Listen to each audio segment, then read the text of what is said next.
लेकिन मैंने जब से पढ़ना शुरू किया तब से एक प्रश्न मेरे दिमाग में ये रहता है कि भगवान ने आत्मा वगैरह बनाई ही क्यों? जब मतलब ये दुनिया ही नहीं अगर बनती तो हम सब तो मुक्ति होते, फिर उन्हीं के पास होते, तो जरूरत क्या थी फिर इस सब की? YouTube पर चैनल को सब्सक्राइब कर लीजिएगा।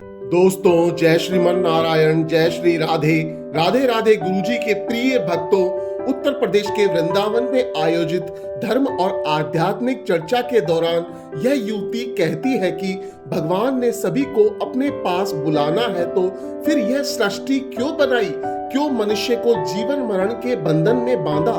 तो जवाब में पूज्य गुरुजी अनिरुद्धाचार्य जी महाराज ने भगवान के संसार बसाने को लेकर मोक्ष का वह गूढ़ सत्य बताया, जिसे सुनने के बाद उस युवती की जिज्ञासा का समाधान हुआ और उस गूढ़ सत्य को आप सभी को जरूर सुनना चाहिए। दोस्तों, आज की वीडियो बहुत ही ज्ञानवर्धक होने वाली है। यदि आप इस वीडियो को अंत तक देखते हैं तो आपको अपने जन्म का वास्तविक सत्य जानने को मिलेगा। दोस्तों, हम आपको ऐसे ही प्रतिदिन लोगों के अनसुलझे प्रश्नों के जवाब आप तक पहुंचाते हैं और ऐसे ही प्रश्नोत्तरी देखने के लिए हमारे चैनल को सब्सक्राइब जरूर करिएगा और हाँ, वीडियो को लाइक और शेयर करना ना भूलिएगा। राधे राधे। राधे राधे गुरुजी जी। मैं तो यहाँ आई हूँ कि मतलब मेरी दादी घर में भागवत कथा सुनती है आपका रोज, तो उन्होंने जिद किया कि जा करके एक बार मिलो, जाके प्रश्नोत्तरी में बैठो, तो आज मैं आई हूँ यहाँ पे।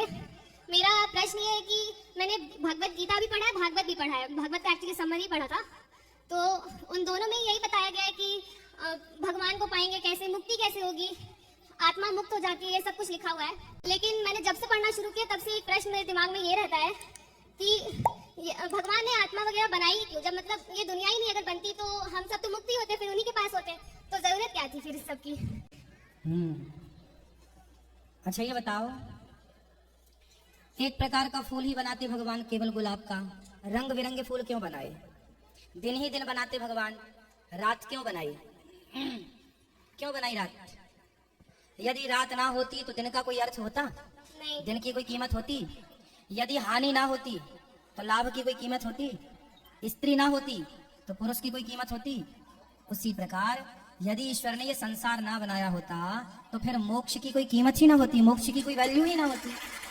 तो ईश्वर ने ये संसार बनाया, कहा कि जाओ संघर्ष करो और फिर देखो कि मोक्ष का आनंद कितना है।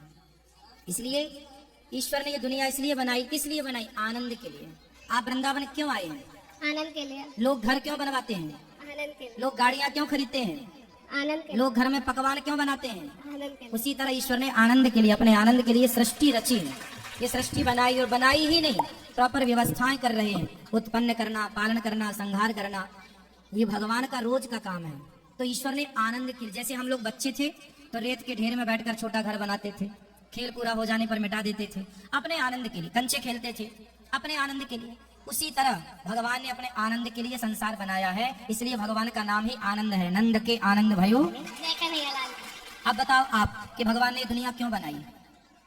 आनंद के लिए। समझ में आई कि नहीं? हाँ। क्या समझ में आया?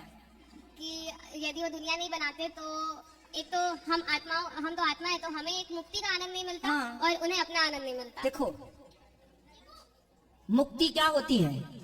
आप जितने लोग यहाँ बैठे हैं, आप लोगों को पता नहीं मुक्ति क्या। जितने लोग जेल के अंदर हैं, मैं अभी भोपाल जेल में कथा सुनाने के लिए गया था, तो वहां पर 20-20 साल की सजा काट रहे कैदी हैं। मैं उनसे पूछता था, क्यों आप मुक्त बाहर जाना चाहोगे? तड़प रहे हैं वो बाहर की दुनिया देखने के लिए, 20 साल से जेल के अंदर है। उनके लिए तो वहां से निकल जाना ही मुक्ति है।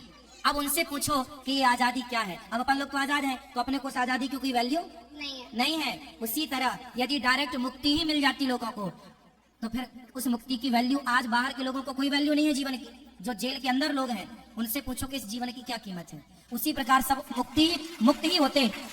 तो बंधन के बाद मुक्ति का जो अब जेल से छूटने के बाद वो जब मुक्त होंगे तो फिर वो ना लड़ाई करेंगे ना झगड़ा करेंगे, सिर्फ प्यार मोहब्बत से जिंदगी गुजारेंगे, सारा क्राइम खत्म। अब नहीं। उनसे मैंने पूछा, करोगे दोबारा? नहीं।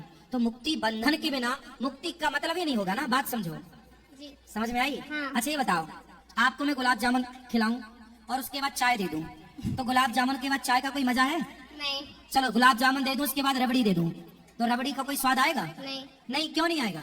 क्योंकि पहले ही मीठा था। हाँ, इसलिए पहला मीठा था तो अब नमकीन करोगे, नमकीन होगा तब फिर मीठे का स्वाद निकल के आएगा, बंधन होगा तो मुक्ति का स्वाद निकलेगा, वरना क्या था। इसलिए ईश्वर ने बंधन बनाया कि बंधन के बाद मुक्त होगी तो मुक्ति की कीमत समझोगे। समझ में आई? जी गुरुजी। क्या समझ में आया? कि मुक्ति का आनंद प्राप्त करने के लिए, उसकी वैल्यू समझने के लिए ये बंधन भी जरूरी है। ठीक है, और कोई सवाल? नहीं गुरुजी। खुश हैं? राधे राधे गुरुजी। संतुष्ट हैं प्रश्न से, जी, उत्तर जी, से? जी। चलो फिर खुश धन्यवाद गुरुजी। राधे राधे। राधे राधे।